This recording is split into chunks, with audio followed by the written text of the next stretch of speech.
महत्त्वाचा आजचा विषय निकालाची ठळक वैशिष्ट्ये। यामध्ये प्रामुख्याने मला सांगावंसं वाटतं, महाराष्ट्र राज्य माध्यमिक आणि उच्च माध्यमिक मंडळामार्फत पुणे, नागपूर, छत्रपती संभाजीनगर, मुंबई, कोल्हापूर, अमरावती, नाशिक, लातूर, कोकण या 9 विभागीय मंडळामार्फत ही परीक्षा राज्यभर घेण्यात आली।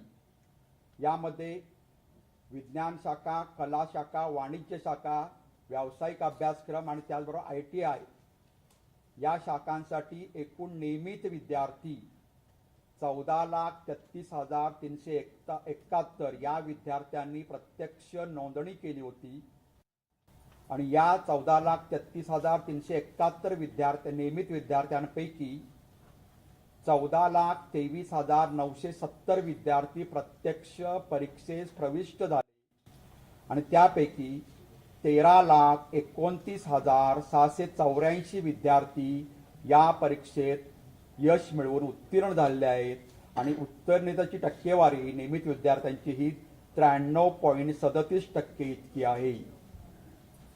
या परीक्षेत राज्यातील 9 विभागीय मंडळामधून पुनर्परीक्षार्थी हे एकूण 45,448 विद्यार्थ्यांनी रिपीटर विद्यार्थी म्हणून फॉर्म भरला होता। त्यापैकी म्हणजे रजिस्टर झाले होते, त्यापैकी प्रत्यक्ष 45,083 विद्यार्थी प्रत्यक्ष परीक्षेस प्रविष्ट झाले आणि त्यापैकी 22,463 पुनर्परीक्षार्थी या परीक्षेमध्ये यशस्वी झाले म्हणजे उत्तीर्ण झाले आणि या पुनर्परीक्षार्थ्यांची म्हणजे रिपीटर विद्यार्थ्यांची उत्तीर्ण टक्केवारी ही 49.82% इतकी आहे। खाजगी विद्यार्थी म्हणून नोंदणी केलेल्या म्हणजे आपण त्याला 17 नंबर विद्यार्थी म्हणतो, जे आउटसाइडर बसतात, तसे एकूण विद्यार्थी होते 41,362 एवढ्या विद्यार्थ्यांनी नोंदणी केली होती। त्यापैकी 40,795 विद्यार्थी प्रत्यक्ष परीक्षेत प्रविष्ट झाले आणि त्यापैकी 34,988 विद्यार्थी या परीक्षेत उत्तीर्ण झालेले आहेत आणि या खाजगी विद्यार्थ्यांची उत्तीर्णतेची टक्केवारी ही 85.76% इतकी आहे।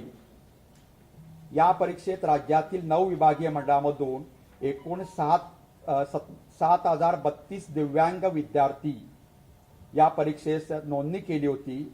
त्यापैकी 6,986 दिव्यांग विद्यार्थी या परीक्षेस प्रत्यक्ष प्रविष्ट झाले आणि त्यापैकी 6,581 विद्यार्थी दिव्यांग विद्यार्थी उत्तीर्ण झाले आणि दिव्यांग विद्यार्थ्यांची उत्तीर्णतेची टक्केवारी 94.20% आहे। दिव्यांग विद्यार्थ्यांना नेहमीप्रमाणे त्यांना सवलतीचे गुण देण्यात आलेले आहेत। असं एकत्रित मिळून यावर्षी 12वीसाठी म्हणजे नियमित विद्यार्थी, पुनर्परीक्षार्थी विद्यार्थी, त्याचबरोबर 17 नंबरचे विद्यार्थी, दिव्यांग विद्यार्थी असे मिळून 15,20,181 विद्यार्थ्यांनी नोंदणी केली होती। त्यापैकी प्रत्यक्ष परीक्षेला 15,09,848 विद्यार्थी प्रविष्ट झाले आणि त्यापैकी 13,87,125 विद्यार्थी या परीक्षेत उत्तीर्ण झाले आणि सरसकट जर टक्केवारी काढली म्हणजे सर्व मिळून तर ती टक्केवारी आहे 91.87% इतकी उत्तीर्णतेची टक्केवारी सर्व विद्यार्थ्यांची मिळून आहे।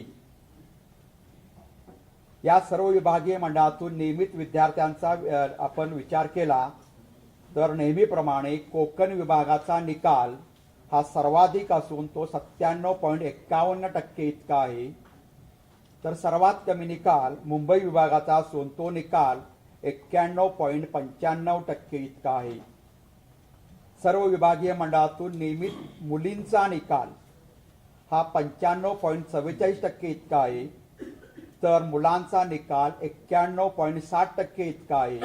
म्हणजेच नेहमीप्रमाणे या परीक्षेत सुद्धा निकालामध्ये मुलींनी बाजी मारली असून मुलींचा निकाल मुलांच्या निकालापेक्षा 3.84% जास्त आहे। मगाशीच मी सांगितलं एकूण 154 विषयांची आपण परीक्षा घेतली, त्यापैकी 26 विषयांचा निकाल हा 100% लागलेला आहे। आपण जर 2020 पासून 2024 पर्यंतचा नियमित विद्यार्थ्यांच्या निकालाची टक्केवारी बघितली तर प्रामुख्याने आपण 23 आणि 24 ची तुलना केली तर 23चा निकाल फेब्रुवारी मार्च 23चा 12वीचा निकाल हा 91.25% होता, तर या वर्षीचा फेब्रुवारी मार्च 12वीचा निकाल हा 93.37% इतका आहे. म्हणजेच गेल्या वर्षीपेक्षा या वर्षीचा निकाल 2.12%ने वाढ झालेली आहे. ही सर्वात महत्त्वाची गोष्ट आहे. त्याचबरोबर आपण ह्या विद्यार्थ्यांना 12वीच्या विद्यार्थ्यांना खेळाडू